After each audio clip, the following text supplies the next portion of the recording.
Bom, gente, já que a gente está falando de administração da América Portuguesa, a gente não pode esquecer, em hipótese alguma, a gente não pode deixar de falar do papel da Igreja Católica nesse processo. Gente, eu posso dizer que a Igreja Católica foi, sem dúvida nenhuma, um dos braços mais importantes, vocês não tem ideia de braço, né? Um dos braços do Estado português, tá? Uma das grandes articulações do Estado português para administrar efetivamente a América Portuguesa. Olha, talvez para o nosso dia a dia, para o nosso cotidiano e para as heranças desse processo, talvez a mais importante. Por que eu estou falando isso? Porque, olha só, ali foi criado o governo geral, foi criado o primeiro bispado, né, no Brasil, já na década de 50, e junto com o primeiro governador geral vão chegar aqueles que serão a ordem religiosa responsável, a oficial, aquela que vai, né, fazer o grande acordo com a coroa portuguesa para se transformar na grande propagadora e mantenedora da fé católica nos domínios portugueses, que é a Companhia de Jesus, que foi criada pelo padre espanhol, o soldado espanhol Inácio de Loyola, né, os inacianos, que vão então, né, então nós temos a Companhia de Jesus, que naquele momento, né, de reforma católica, a grande preocupação da igreja em expandir a fé, nesse momento, junto à coroa portuguesa, está a Companhia de Jesus. E os jesuítas, já ouvi falar assim, professor, dos jesuítas. Pois é, os jesuítas vão se transformar na ordem religiosa mais importante nesse projeto colonizador aqui na América Portuguesa. Não que outras ordens religiosas não tenham participado desse processo, claro que participaram. Né, os carmelitas, os franciscanos, várias ordens religiosas vieram para cá para trabalhar, para desenvolver essa fé católica, tá? Mas a mais importante nesse processo, digamos que a ordem oficial do Império Português era a Companhia de Jesus. Então daí a grande importância dos chamados jesuítas, perfeito? Ótimo, vamos lá. Agora toma um cuidado, que sempre que a gente fala da ação dos jesuítas na América Portuguesa, você pensa diretamente na questão do índio. Isso é importante, a questão do índio? Claro que é, né? É aquele conceito, aquela postura claramente etnocêntrica portuguesa, né? Os jesuítas vêm buscar no índio uma forma de propagar a fé, eles querem catequizar o índio, né? Então, inclusive por isso, esse é um dos grandes motivos da Igreja Católica tentar impedir a escravização do índio, né? Então a Igreja Católica, de certa forma, até apoiava o tráfico negreiro, até como uma alternativa a fazer o quê? Não, olha, precisamos proteger o gentio, né? Eles são o quê? Eles são ingênuos, eles são um povo sem fé, sem lei, sem rei. Então nós precisamos dar a cultura europeia para esse povo, né? E inserir. Então, quer dizer, a verdade é essa, eles querem pegar o índio e catequizá-lo. E exatamente pelos choques entre os colonos que queriam escravizar esses índios, eles vão acabar levando esses índios para o interior, para as chamadas missões jesuíticas.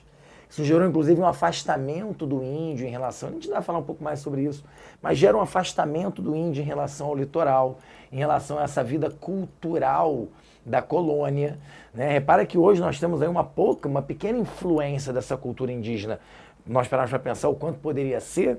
É pequena essa influência da cultura indígena, dado esse afastamento do índio, porque os jesuítas acabaram se vendo obrigados a afastar esse índio do litoral, a afastar esse índio do colonizador.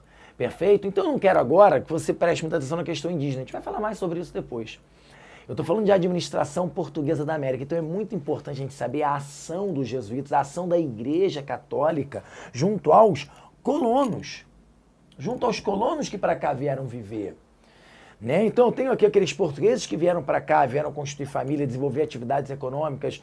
Então, assim, essa ação é muito importante. Eu posso garantir para vocês, que a vida social, o dia a dia, ele era regido pela igreja. Os padrões de comportamento, costumes, né? A própria mentalidade colonial, ela foi construída com base numa sociedade católica apostólica romana. Até hoje eu posso deixar claro para vocês, eu acho que você vai perceber quando você faz uma autoanálise, até hoje nós temos padrões de comportamento e de pensamento. A pessoa pode até não ser católica, mas ela tem um viés de pensamento muito próximo, muitas vezes, do pensamento católico. Né? Daquela rígida, não matarás, pensando nos 10 mandamentos. Né? Não roubarás, não matarás, não... Caramba! Então, porque nossa sociedade ela foi trabalhada, ela foi doutrinada dentro de uma concepção católica. Então, assim, a sua vida social, não existia vida social do colono longe da igreja. A sua vida social era na igreja, era na paróquia, era ir à missa, né? Era participar das confraternizações feitas pela igreja. O que? Os dias de festa eram os dias o quê? Dos feriados católicos. Caramba, olha, nós temos até hoje tantos feriados católicos, né, nacionais no nosso país, por quê? Por essa influência, claro, e outros momentos políticos importantes de reaproximação do Estado com a igreja. Mas tem essa origem, né? Os primeiros povoados eram formados em volta do quê? Da igreja. Então tinha que ter a igreja, a referência era a igreja. Agora, de forma administrativa direta, ora, nós temos aí, só vocês se lembrarem que uma série de coisas importantes que hoje estão sob o controle do Estado, antes eram de controle da igreja. Por exemplo, nascimento. Hoje, quando você nasce, você é registrado num cartório. Aí você tem uma certidão de nascimento, é o Estado que controla isso. Né? Vem lá, República Federativa do Brasil, certidão de nascimento, é um documento importantíssimo. Você tem que estar registrado no Estado, né? Lá no cartório, tá? Então o Estado tem que ter ciência do seu nascimento. Pois bem, quem fazia isso nessa época era a Igreja Católica, né? Então, por exemplo, outra coisa importante, os óbitos. Quando alguém morre, você tem que fazer um atestado de óbito. Isso também é um documento muito importante que hoje é o Estado que, né, que controla, e aqui quem controlava era a igreja. Inclusive as pessoas eram normalmente enterradas dentro das igrejas, nos solos das igrejas. Né? Claro, as pessoas mais importantes.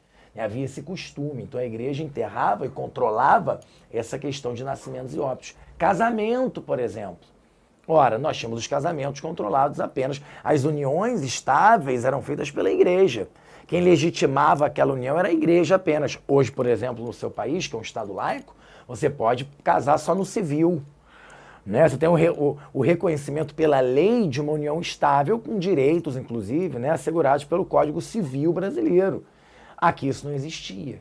Entende? Então o dia a dia, o cotidiano, a vida de uma forma geral e os valores, por que não dizer, eram regidos, eram trabalhados por essa Igreja Católica. Então isso é muito importante quando a gente entende a sociedade. Faz parte de uma questão administrativa, mas isso gera questões sociais, culturais muito grandes, muito importantes para a população brasileira como um todo, para a nossa história, né, social. Inclusive temos uma questão muito importante que é a questão dos judeus. Né, os judeus que foram convertidos à força, por exemplo, lá em Portugal, chamados cristãos novos, né, naquela onda ali de reforma protestante, reforma católica, houve uma pressão muito grande e os judeus se converteram, foram obrigados a se converter ao catolicismo, ao cristianismo. Eram chamados cristãos novos. Muitos desses cristãos, eles vieram para a América numa tentativa, claro, de buscar uma vida menos pressionada, menos vigiada do que aquela vida que eles tinham na Europa, lá dentro de Portugal. E, obviamente, cabia também, né, a essas ordens religiosas e à igreja aqui ter certeza, né, de que esses cristãos novos estavam seguindo, de fato, a sua nova religião, a religião oficial do Império Português.